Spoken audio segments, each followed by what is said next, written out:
चर्चा करेंगे इंदिरा एकादशी के व्रत की,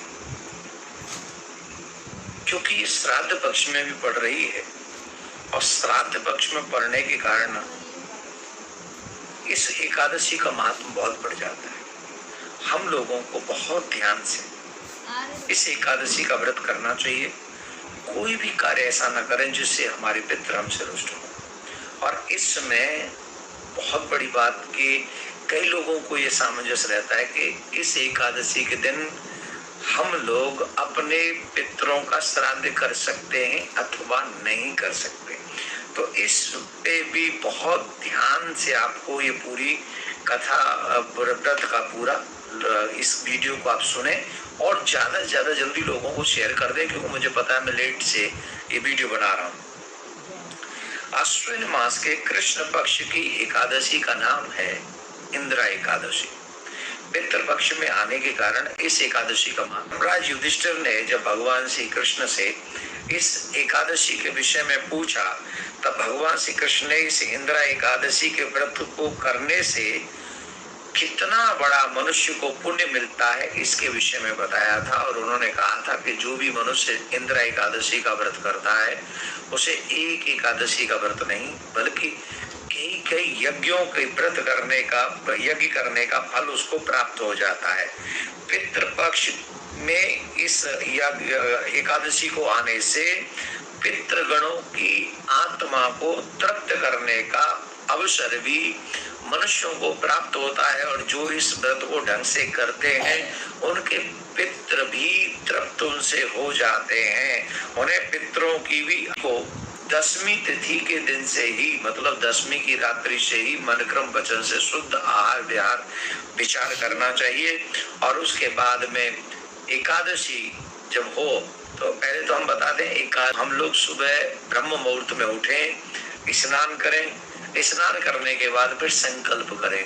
अपने हाथ में जल लेकर संकल्प ले अपना नाम अपना गोत्र और कहें कि हम एकादशी का व्रत करेंगे। और फिर उस एकादशी के दिन स्नान के बाद संकल्प के बाद भगवान का पूजन करें, अर्चन करें, वंदन करें।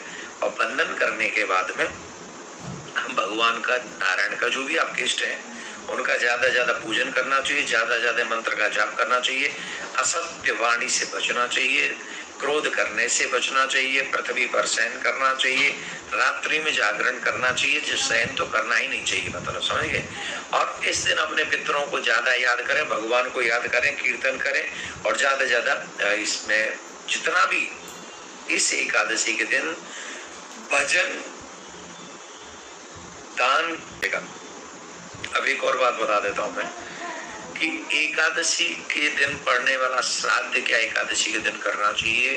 तो शास्त्रों में ऐसा लिखा है पद्म पुराण इत्यादि में कि एकादशी के दिन कभी भी श्राद्ध नहीं करना चाहिए। जो एकादशी के दिन श्राद्ध करता है वो तीनों नरक में जाते हैं। तीन कौन? श्राद्ध करने वाला, श्राद्ध खाने वाला और जिसका नाम से श्राद्ध किया जा रहा है वो। तो ये तीनों ही नरक में जाएंगे। इसका मतलब है एकादशी का श्राद्ध द्वादशी के दिन करना चाहिए, कभी भी एकादशी के दिन, क्योंकि अन्नदान मना है। व्रत करोगे एकादशी का व्रत में अन्न तो खिला नहीं सकते हो, बिना अन्न के वो श्राद्ध लगेगा नहीं।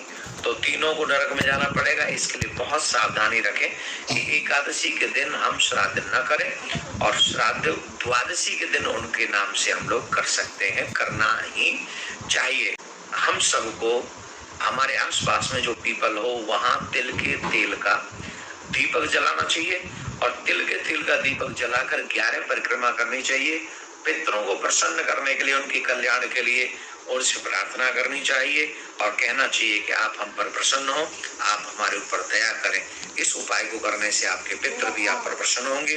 और मैं आपको पारायण का समय बता 6:05 से 7:50 तक पारायण का समय रहे। वीडियो को आप लोग ध्यान से सुने।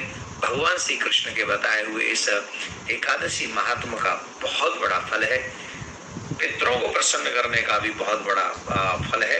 इस दिन जितना भी दान पुण्य हो सके अपने पितरों के नाम से करें, जिससे आपके पितर आप पर प्रसन्न हो और आपको आशीर्वाद देते हुए जाए। बहुत बहुत धन्यवाद।